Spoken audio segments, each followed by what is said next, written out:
Hello friends, welcome to my channel Vigyani ma'am. Friends, आज आम discussion करबा जो माने भी आपनकर ओटीटी पेपर 1 देबे सेमानकर जो ईवीएस रे कंटेंट रहउची सेटा को आज आम डिस्कसन करबा। तो ईवीएस रो कंटेंट रहउची जो आपनकर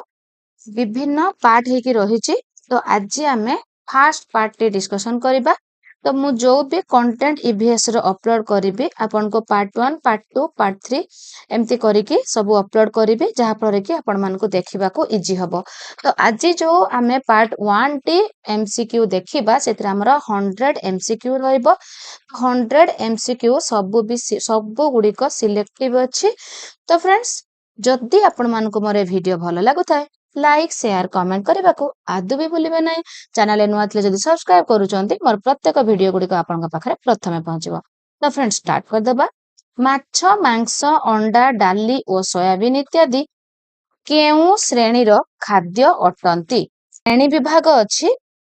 तो कौन कराई ना खाद्यर श्रेणी विभाग खाद्यर उत्स भित्तिक श्रेणी विभाग करा जायछि प्राणीजात आ उद्भिद जात। खाद्यर दीटा उत्स रु ही खाद्य मिलुछि प्राणी मानक ठारू उद्भिद मानक ठारू। देन खाद्यर उपादान भित्तिक श्रेणी विभाग उपादान रो पुष्टिसार, स्नेहसार, श्वेतसार, धातुसार, जीवसार, जल रहिला। एंड खाद्यर मुख्य कार्य भित्तिक श्रेणी विभाग भितरे रहुछि शक्ति प्रदानकारी खाद्य, शरीर गठनकारी खाद्य एंड आमर रहिला सुरक्षा प्रदानकारी खाद्य। तो एठी माछ, मांस, अंडा, डाली, सोयाबीन कथा कहला। एगुडी को फ्रेंड्स आमर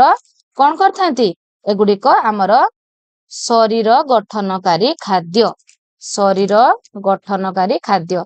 तो हला आमर शरीर गठनकारी खाद्य। देन देखिबा फ्रेंड्स केउटी सूक्ष्म पोषकर उदाहरण। सूक्ष्म पोषक कोउटा फ्रेंड्स पुष्टिसार, श्वेतसार, स्नेहसार, धातुसार। तो हमरा सूक्ष्म पोषक हला धातुसार। धातुसार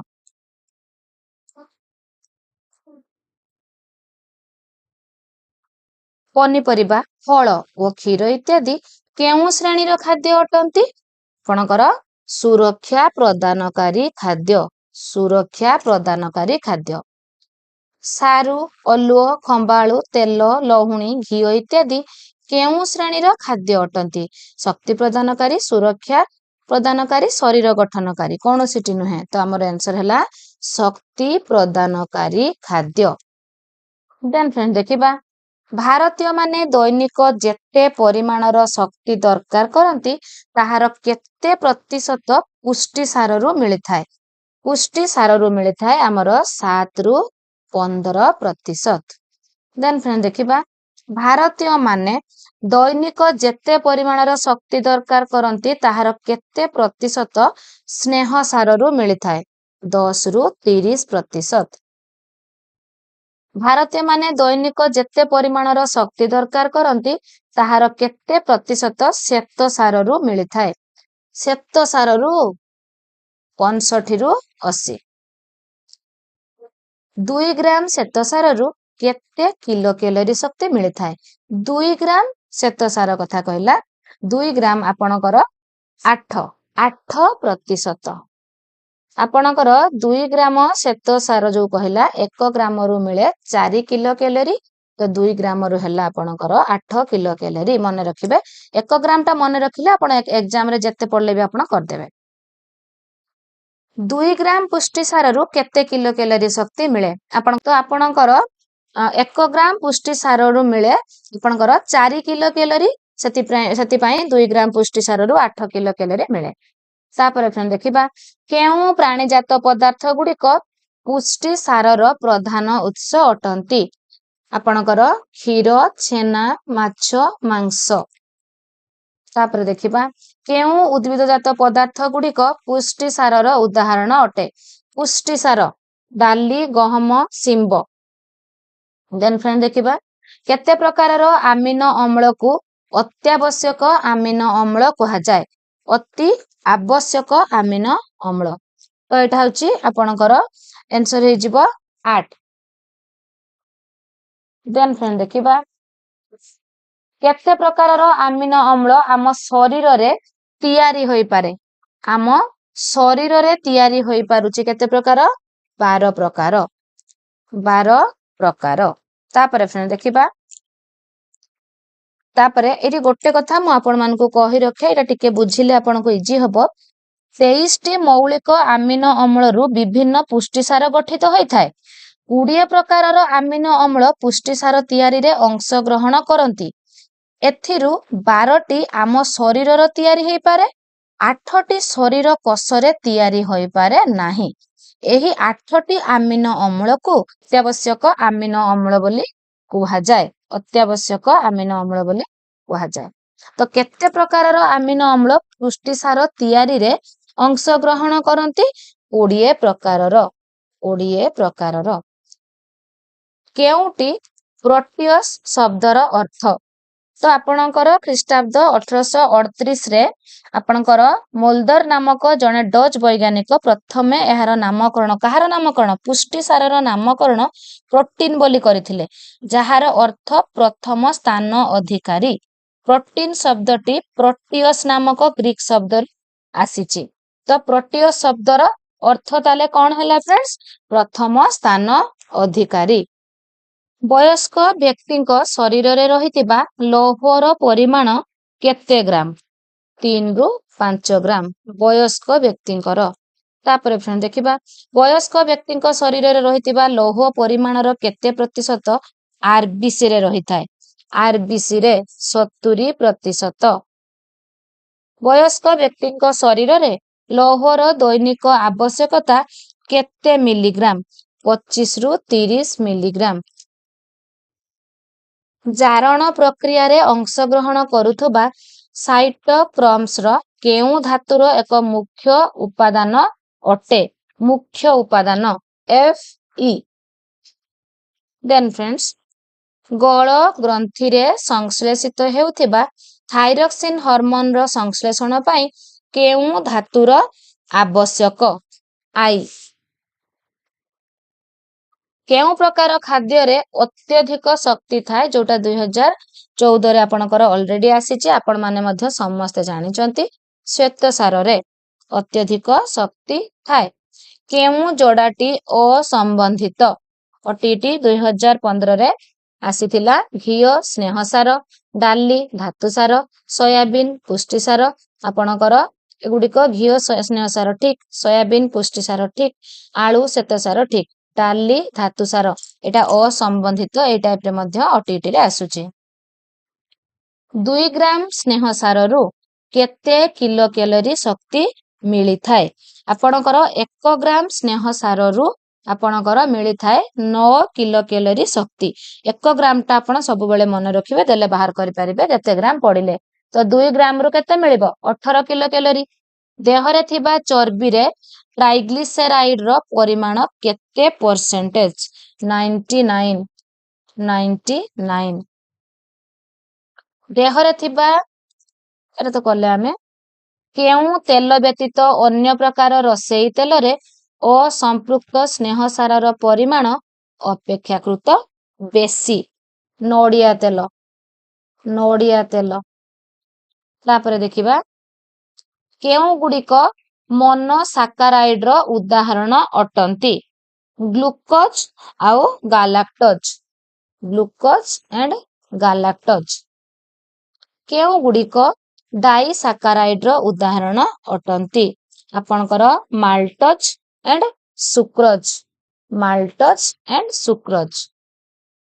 केउ गुडिक पॉलीसाकाराइड रो उदाहरण अटंती आपनकर स्टार्च एंड ग्लाइकोजेन आम रक्त रे थिबा श्वेतसार केउ उपादान अटे आम रक्त रे थिबा श्वेतसार glucose steroid hormone vitamin D इत्यादि संश्लेषण पई केउ उपादान उपयोगी होई थाए आपनकर कोलेस्टेरॉल केउटी जल रे द्रवणीय विटामिन अटे द्रवणीय जल रे द्रवणीय केटा बायोटिन देन फ्रेंड देखिबा विटामिन ए कोनोसी उद्भिदजात खाद्य रे न थाए किंतु सेथिरे थिबा केउ उपादान शरीर रे विटामिन ए रे परिणत हो जाए कोउटा आपणकर कारोटिन कारोटिन शरीर रे विटामिन ए रो परिमाण बढ़ी गले केउ रोग होई थाए आपणकर हाइपर विटामिनोसिस ए हाइपर विटामिनोसिस ए आपणकर विटामिन ए रो परिमाण बढ़ी गले हुए केउ विटामिन कोनोसी उद्भिद जात खाद्यरु मिले नाही उद्भिद जात खाद्यरु मिले नाही हमको विटामिन डी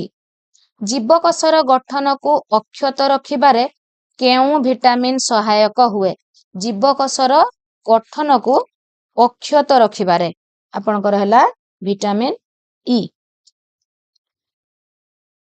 केउ विटामिन शरीर रे प्रतिजारक भाबे कार्य करे vitamin E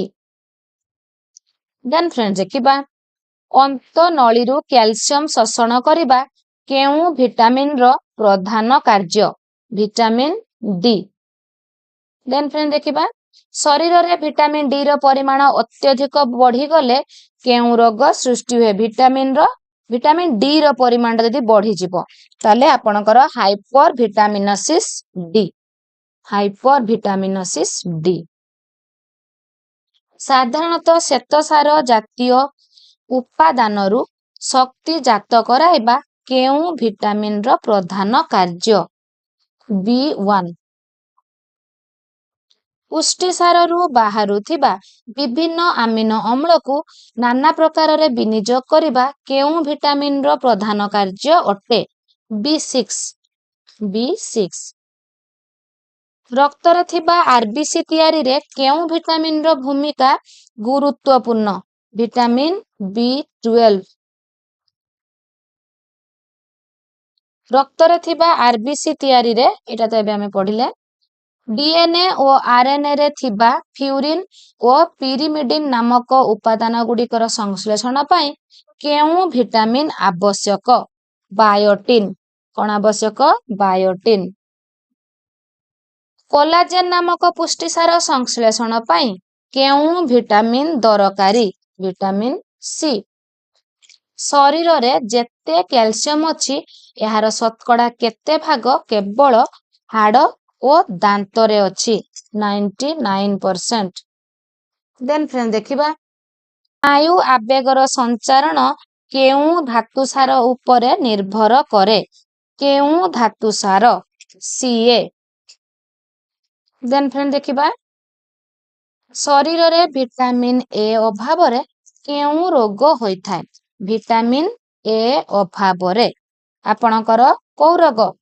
rickets ऑस्टियोमालासिया रक्तहीनता scurvy pellagra beriberi अंधार कणा आउ केराटोमालासिया तो विटामिन ए अभाव रे अंधार कणा केराटोमालासिया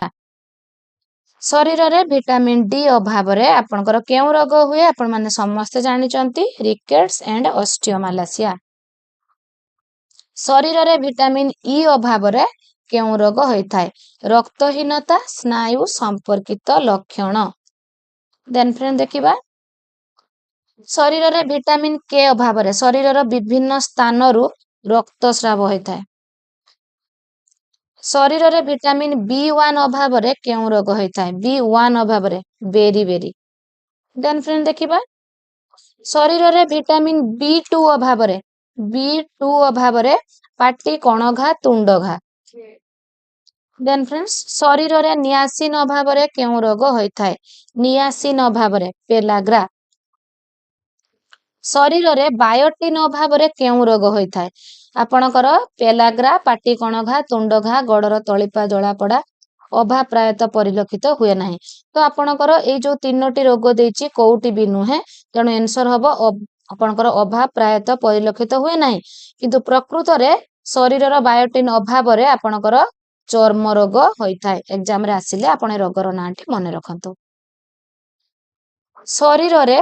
पांटोथेनिक अम्ल अभाव रे केउ रोग हुए गोड़र तलिपा जला पड़ा गोड़र तलिपा जला पड़ा देन फ्रेंड देखिबा शरीर रे विटामिन B6 अभाव रे केउ रोग होई थाए पाटी कणघा तुंडघा शरीर रे विटामिन सी अभाव रे केउ रोग होता है आपण माने समस्त जानिचंती फ्रेंड्स स्कर्वी शरीर रे विटामिन B12 अभाव रे केउ रोग होता है B12 रक्तहीनता शरीर रे फॉलिक एसिड अभाव रे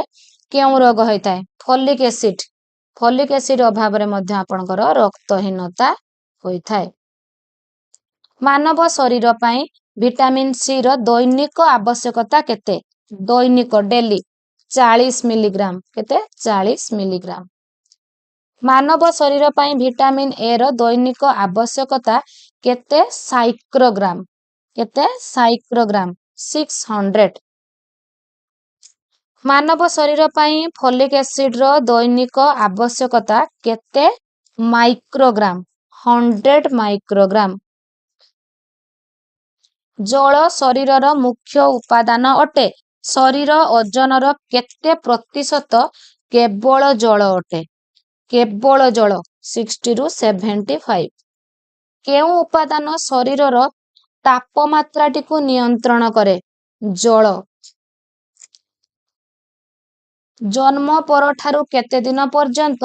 मा क्षीर शिशु पई सुषम खाद्य अटे सुषम खाद्य 6 मास पई केउ खाद्यरु आमे बेसी शक्ति पाई थाउ आपनकर श्वेतसार आउ स्नेहसार आपनकर पुष्टिसार कोन करथाय आपनकु शरीर गठन करियारे सहाय्य करथाय एंड आपनकर जीवसार शरीर को सुरक्षा प्रदान करिथाय केउ रोग भगुथिबा शिशु मानकर बयस 1 वर्षरु कम कोउटा को रोगटा पिला मान 1 वर्षरु कम पिलांकु हुए मारास्मस बहुत इंपोर्टेंट फ्रेंड्स मन रखिबे केउ रोग भगुथिबा शिशु मानकर बयस 2 रु 4 वर्षर पिलांकु हेइथाय क्वासिअर्कर केउ रोगटी विटामिन ए अभावर प्राथमिक सतर्कता संकेत अटे विटामिन ए अभावर अंधार कणा प्राथमिक सतर्कता विटामिन डी अभावर शिशु मानक ठारे देखा जाय थाय रिकेट्स विटामिन डी अभाव रे शिशु मानक ठारे देखा जाय थाय विटामिन डी रो अभाव रे वयस्क व्यक्ति मानक ठारे कोन देखा जाय शिशु मानक पाखरे रिकेट्स एंड वयस्कक पाखरे ऑस्टियोमालासिया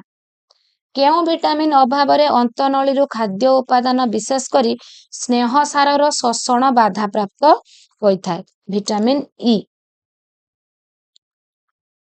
केउ विटामिन अभाव रे रक्त जमाट बांधिबा प्रक्रिया बाधा प्राप्त हुए विटामिन के केउ रोग एबे प्रायत देखिबाकू आउ मिलुनी फ्रेंड्स प्राय बेरी देन फ्रेंड देखिबा केउ विटामिन अभाव रे शिशु मानक ठारे बात मारी पारे पिला मानक जो बात मारे आपनकर पायरिक्सिन केउ रोग रे माढ़ी नरम होई फुली जाए एंड वो दांत मूलरू रक्त पड़े स्कर्वी केउ रोग रे स्नायु गुड़िक अधिक उत्तेजित होई पड़िबारु मांसपेशी गुड़िकरे अस्वाभाविक संकोचन परिलक्षित होई थाए टिटानी केउ रोगटी भूताणु जनित अटे भूताणु गालुआ पिला मानकर गालुआ हेते भूताणु जनित केउ रोगटी जीवाणु जनित जीवाणु आमाशय केउ रोगटी परजीवी जनित अटे आपनकर आमोबायासिस एटा होची परजीवी जनित केउ रोगटी कबक जनित कैंडिडोसिस केउ रोगरे रोगीर क्षुद्र अंतनळी आक्रांत होइथाय कोलेरा रे केउ जीवाणु संक्रमण द्वारा टाइफॉइड रोग होइथाय साल्मोनेला टाइफी आपनकर साल्मोनेला टाइफी केउ जीवाणु संक्रमण द्वारा कुष्ठ रोग होइथाय कुष्ठ रोग कोटा द्वारा होइथाय फ्रेंड्स आपनकर माइकोबैक्टीरियम लेप्री एटा होची कुष्ठ रोग मन रखिबे केउ जीवाणु संक्रमण द्वारा जख्मा रोग होइथाय आपनकर जख्मा माइकोबैक्टीरियम ट्यूबरक्युलोसिस एटा केउ जीवाणु संक्रमण द्वारा आपणकर होइजा रोग होइथाय होइजा भिब्रियो कोलेरी देन फ्रेंड देखिबा सबु बयसर लोक मानकु टाइफॉइड हेउतले मध्य केते वर्ष वयस्क व्यक्तिंक ठारे एहार प्रादुर्भावटा अधिक एमती कहला सबु जे बयस भी हो पिला छुआ बुढ़ा समस्त को होउची किंतु आपणकर मेन होउची 10 रु 30 वर्ष केते वर्ष बयसर व्यक्तिंक ठारे जखमा रोगर हार अधिक जखमा रोगर हार अधिक 45 रु 54 पिलार बयस केते होइथिबा बेले जखमा आक्रमण करिवार आशंका सबुठारु बेसी जखमा आक्रमण करिवार सबुठु बेसी होउची आपणकर 6 रु आपणकर 24 6 रु 24 मास 6 रु 24 मास केउ रोगर प्रतिषेधक पई बीसीजी टीका निया जाय बीसीजी टीका जखमा तापर देखिबा केउ रोगर निवारण पई एनटीपी कार्यक्रम करा जाउची एनटीपी कार्यक्रम से जखमा कुष्ठ रोगर गुप्त काल केते वर्ष गुप्त काल 3 रु 5 वर्ष 3 रु 5 वर्ष कुष्ठ रोगी ठारे छौ संख्या 5 रु कम थिले ताकू कोन कुहा जाय 5 रु कम थिले ताकू पीबी बोली कुहा जाय पीबी कुष्ठ रोगी ठारे छौ संख्या 6 रु अधिक थिले ताकू एमबी बोली कुहा जाय एमबी एमडीटी पद्धति द्वारा केउ रोगर चिकित्सा करा जाउची एमडीटी कुष्ठ रोगर चिकित्सा करा जाउची केउ इन्फ्लुएंजा भूताणु व्यापक महामारी सृष्टि करे विटामिन ए केउ इन्फ्लुएंजा भूताणु ए फ्लू रोगर गुप्त काल केते वर्ष 2 रु 3 वर्ष केते वर्ष बयसर पिला माने अधिक संख्या रे फ्लू रोगाक्रांत हुंती फ्लू रोगाक्रांत को माने हुंती 5 रु 15 काहा द्वारा जलांतक रोग होइथाय जलांतक रोग आरएनए भाइरस द्वारा जलांतक रोगर गुप्त काल केते सप्ताह 3 रु 8 गुप्त काल 3 रु 8 रक्त रे बिलिरुबिन रो मात्रा बढ़ी गले केउ रोग प्रकाश पाए बिलिरुबिन रो मात्राटा जदि बढ़ी जाय थाए ताले कामल रोग होइथाय कामल देन देखिबा भारत रे केउ रोगर निराकरण पई एनएमईपी योजना कार्यकारी हेउची कोउटा मलेरिया पई डीपीटी बूस्टर केउ रोगर प्रतिषेधक रूपे निया जाय ओटीटी 2012 रे आसीची डिप्थेरिया लहराकाश टिटानस डीपीटी इंपोर्टेंट अछि काहा द्वारा एड्स हेथाय 2012 रे आसीची भूताणु द्वारा केउटी निम्न श्रेणीभुक्त ओटीटी 2013 रे आपणकर आसीची पेलाग्रा क्वासियरकर बेरीबेरी स्कर्भी भिन्न श्रेणीभुक्त केउटी भिन्न श्रेणी भिन्न होची आपणकर क्वासियरकर रोगर कारक को भित्ति करी केउटी अन्य तीनोटी ठारू भिन्न ओटीटी 2013 रे आसीची होइजा केउटी बीजाणु जनित रोग हाड़ फुटी 2014 रे आसीची रिकेट्स विटामिन डी स्कर्भी कोन एहा केउ प्रकार प्रश्न नुहे कहला फ्रेंड्स नुहे 2015 रे आसीची ता तो वस्तुनिष्ठ निश्चय संपर्क स्थापन मूलक भी आउ गोटे निर्दिष्ट उत्तर तार अछि rickets vitamin D scurvy vitamin C तो एटा निर्दिष्ट उत्तर मूलक भी हला तो एटा आपनकर चयन मूलक नुहे तो फ्रेंड्स आमे 100 क्वेश्चन ईवीएस रो कंटेंट रो पार्ट 1 रो डिस्कशन करि देले नेक्स्ट आमे पार्ट 2 पार्ट 3 एमती नै कि आसीबी तो फ्रेंड्स आज पय एतिकी टेक केयर।